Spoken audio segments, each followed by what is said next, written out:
Bismillahirrahmanirrahim. Assalamualaikum warahmatullahi wabarakatuh. Pada kesempatan kali ini saya akan membawakan materi mengenai bakterial vaginosis. Saya Dr. Yusra Septivera, saya berasal dari Universitas Syekh Kuala Banda Aceh. Bakterial vaginosis didefinisikan sebagai infeksi yang disebabkan karena ketidakseimbangan jumlah flora normal vagina dengan bakteri patogen di dalam vagina, di mana pada bakterial vaginosis ini terjadi bakteri yang normal itu akan menurun, sedangkan bakteri yang patogen itu akan meningkat jumlahnya. Kita tahu bahwa pH normal dari vagina itu harusnya berada di kisaran 3,8 sampai 3,4,5. Apabila pH-nya meningkat atau menurun itu tidak baik. Apabila pH-nya di atas 4,5, di mana suasana dari pH vagina itu akan menjadi alkalin, sehingga bakteri-bakteri patogen itu dapat tumbuh dan menyebabkan bakterial vaginosis.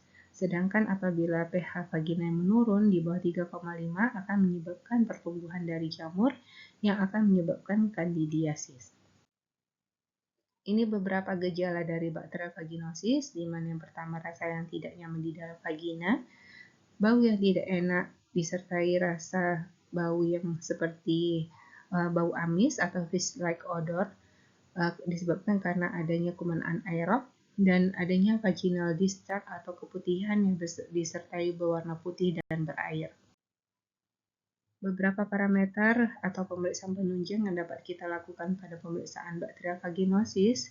Yang pertama adalah menggunakan apusan vagina. Kita akan dapat menilai skor A, yaitu dengan menghitung jumlah dari kuman lactobacillus. Skor B, menghitung jumlah dari kuman Gardnerella. Dan skor C, yaitu menghitung jumlah dari kuman gram negatif. Apabila kita tambahkan skor A, B, dan C, apabila skornya di atas 7, maka kemungkinan pasien ini menderita bakterial vaginosis.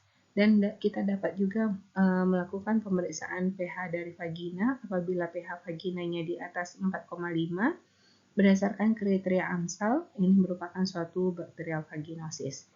Dan dapat dilakukan pemeriksaan amin test dengan WIF test yang positif, dan kita juga dapat melakukan pemeriksaan kultur dari vagina. Beberapa tips untuk menjaga kesehatan vagina. Yang pertama adalah melakukan pembersihan vagina dengan air yang mengalir dan bersih, lalu stop penggunaan sabun atau produk pencuci vagina, menjaga kelembapan vagina menggunakan pakaian dalam dengan bahan yang menyerap keringat, mengganti pakaian dalam 2-3 kali sehari dan tidak menggunakan pakaian ketat, dan minum air putih yang cukup setiap harinya. Lalu mengkonsumsi makanan bergizi dengan makanan gizi seimbang dan setia kepada pasangan. Beberapa terapi yang dapat kita lakukan untuk mengobati pada pasien bakterial vaginosis, yaitu dengan terapi oral maupun terapi dengan menggunakan ovula di intravagina.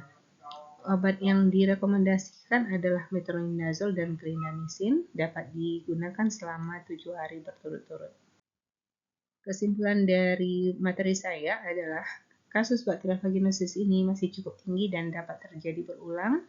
Bakterial vaginosis ini dapat dicegah dengan cara menjaga kebersihan vagina, tidak memakai obat-obatan pencuci vagina, penggunaan pakaian dalam yang menyerap keringat dan setia pada pasangan. Dan untuk terapi yang direkomendasikan adalah metronidazole dan clindamycin. Baik, terima kasih Bapak dan Ibu. Sekian presentasi dari saya. Wabillahi taufiq wa hidayah. Assalamualaikum warahmatullahi wabarakatuh.